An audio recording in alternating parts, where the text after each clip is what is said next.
Words have meaning as well as purpose.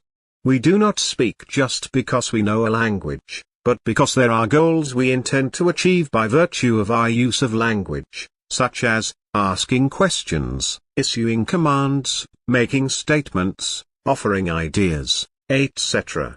This brings us to the study of declarative sentences in English. What are declarative sentences? Declarative sentences are sentences that are used to make statements. They are sentences used in making factual reports on activities. Take for instance, this is an article on declarative sentences.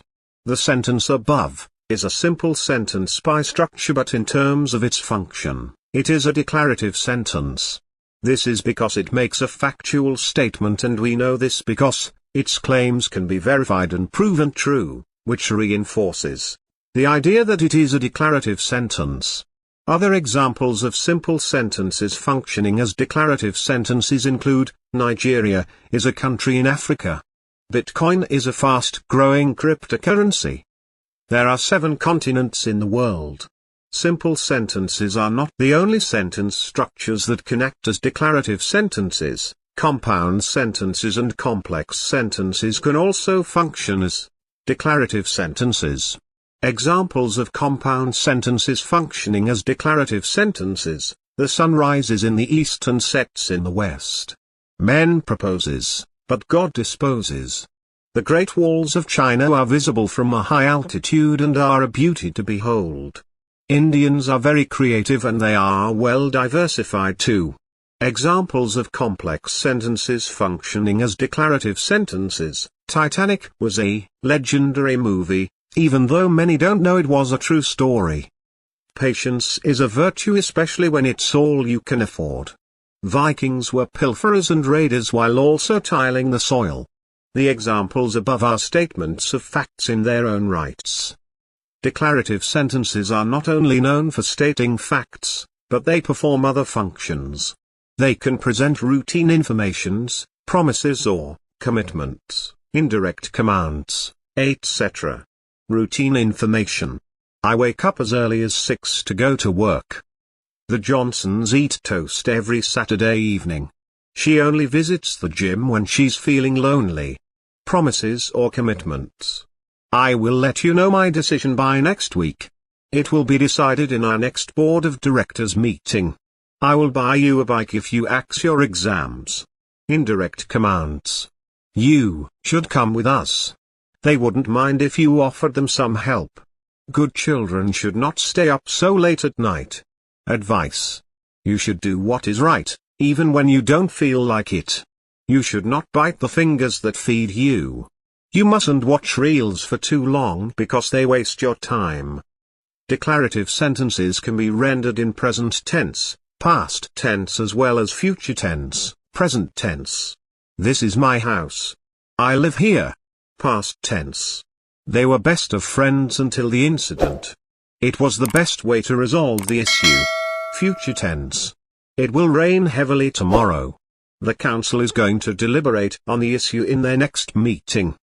How to identify declarative sentences. Since we have established that declarative sentences can appear in the form of simple sentences, compound sentences, and complex sentences, it could pose quite an obstacle to be able to identify them in writing. But the good news is that there is a way. In order to identify declarative sentences in writing, you need to ask yourself one very important question: what does this sentence do? The moment you are able to figure out the function of a sentence in a piece of writing, you would be able to tell clearly whether it is a declarative sentence or not. If the sentence presents a factual reports, statements, promise, routine information, etc., then it is a declarative sentence, but when the sentence under consideration fails to meet these criteria, then you can be sure that it is not a declarative sentence. Negative declarative sentences. We can have negative sentences in the form of declarative sentences. They still perform the same function as declarative sentences in making factual statements, but the difference is the inclusion of the negation, not. Take for instance, Paris is not the capital city of China. We are not permanent residents of this earth. things will not always be difficult. Difference between interrogative sentences and declarative sentences. Both interrogative sentences and declarative sentences differ in a number of ways. Interrogative sentences are used to ask questions, while declarative sentences are used to state facts. Interrogative sentences end in a question mark, while declarative sentences end in a full stop or period. Interrogative sentences often entail the substitution of positions between subject and auxiliary verb, while declarative sentences do not. Difference between declarative sentences and imperative sentences. Declarative sentences are used to make statements, while imperative sentences are used to issue commands or directives. Declarative sentences always have subjects, while the subjects in imperative sentences are always omitted but implied. So declarative sentences are sentences that express assertions. They perform such functions as providing statements of facts, routine informations, advice, promises, etc. Declarative sentences can exist in the form of simple sentences, compound sentences as well as complex sentences. They can also be rendered in present tense, past tense, and future tense. Understanding declarative sentences in English will better inform you on how to use them effectively, not only in writing, but also in day-to-day conversations. See you soon.